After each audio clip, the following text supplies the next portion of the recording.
Today I'll be doing a bit of informative and demonstrative on the steps of Nicaragua missionary work, its financial state, and the Ways of Love organization in itself. I want to start off stating that I'm aware it was one or the other.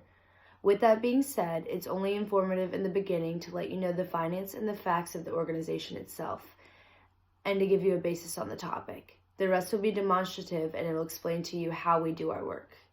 This will give you a clear understanding of everything missionary work is, and what Nicaragua's organization is in itself. First, I want to tell you a little about the organization and the environment, and then we'll cover the process of missionary involvement as a whole. The organization is located in Popoyo, Nicaragua, and it's ran by Michael and Paula Lindsay. Nicaragua is the poorest country in Central America, and with that said, the environment is nothing like what we know here at home. When entering, they had a fenced-in property, and there was guards outside. This was one of the various indications of the low-income environment and whether it was safe there in Popoyo. In this area, they lack various essentials that we need, such as a roof over their head, unfortunately. With that said, that is what ropes in people like me who want to go and help. Involving yourself in missionary work starts several months to even a year before even thinking about the takeoff date. What I mean by that is it can be summed into one word: fundraising. What you choose to do to raise the money is ultimately up to you. But for us, it took several different events to even make a dent in our goal. We made various art and jewelry to sell at our church events, along with cookbooks and cookout events. You name it, we did it. We reached out to the community to donate whatever they no longer used towards our garage sale at our church. This was a massive profit towards our mission, and ultimately it was the most beneficial. So step one of missionary work is fundraising.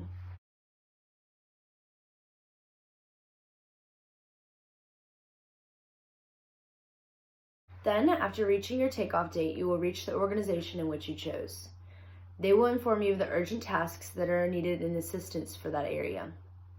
For us, our organization was the Ways of Love Foundation. This foundation accepts churches and groups from all over to come and serve for and with them.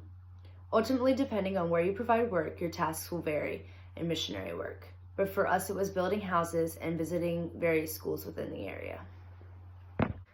Day one started with labor, which most missionary work in low-income areas will include. We start off pulling water buckets up repeatedly from the well and carrying them upwards towards our construction site.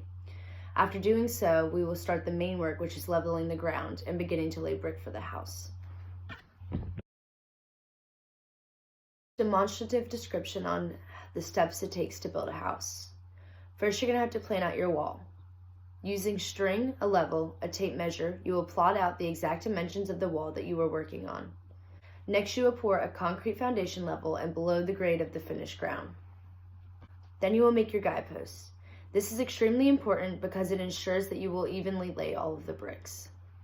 To make them, you're going to need 2 long wooden boards, and you're going to have to drive them into the ground right at the end of your structure. Starting with the surface of your foundation, you have to mark the height of each brick, as well as the space for the mortar, using a tape measure.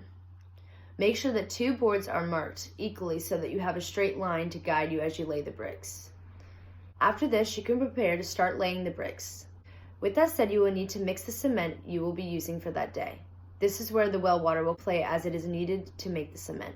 Following these steps, we will use tools to scoop the cement and place the bricks, which, as you can assume, was as much as I knew about what we were doing. It wasn't high-end, but it was what was necessary in order to make a house. In this organization, they will guide you and help you with each tool and what is needed. After the first bricks are laid, we tied a string to each of the guideposts to determine the height of the next row of bricks. This will keep it even and all of the same. After a day's work, you allow it to sit overnight, and it will be set in stone by the next day.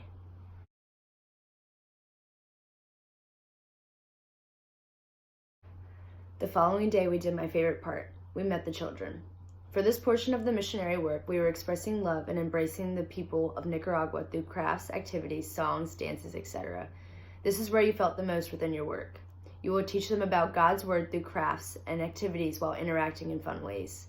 There's not one specific thing that each mission will do, but for this organization, we were shown ways to interact and spread His word, even with language barriers, and it's not overly planned. It's more of an interaction and spreading love through ourselves and His word.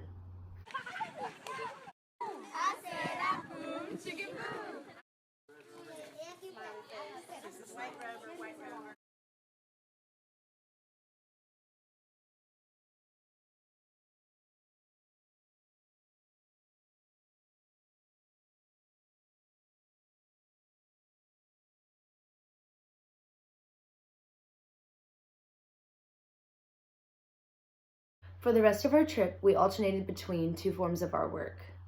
We found time for manual labor and personal connection.